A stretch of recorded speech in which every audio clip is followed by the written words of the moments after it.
எல்லாருக்கும் நமஸ்காரம். அடியேன் மகா பெரியவா தாசன். இன்னைக்கு ரொம்ப மகத்துவமான நாள். இன்னைக்கு ஸ்ரீராம நவமி.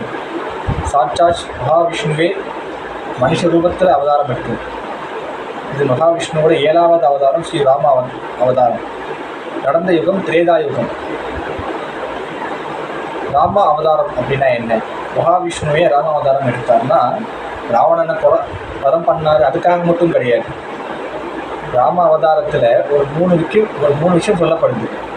இந்த 3 விஷயம் என்னன்னா, ஏகபத்தினி விரதம், ஒருவனுக்கு ஒருத்தி, அதை ஃபாலோ பண்ணவர் ஸ்ரீராமர். 2வது, தந்தை சொல்மிக்க மந்திரம் இல்லை.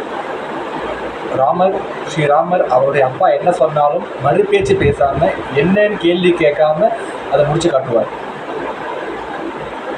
தன்னுடைய தந்தை கொடுத்த வாக்குக்காக வனவாசமே போனார், நிறைய கஷ்டப்பட்டார். 3வது, தர்மம். என்ன கஷ்டம் வந்தாலும் தர்மத்தை மீறாமல் இருந்தார்.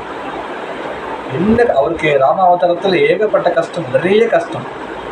வனவாசம் போடுறது, தேவி சீதையை பிரிஞ்சது, அப்புறம் போர், ராவணனுடைய மகா யுத்தம், நிறைய விஷயம் நடந்துச்சு, நிறைய கஷ்டம் அவருக்கு. அவர் என்ன கஷ்டம் வந்தாலும் தர்மத்தை மீறாமல் தர்மப்படி நடந்தார்.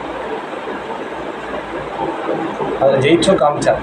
இந்த 3 விஷயங்களுக்காக தான் ராம அவதாரம்.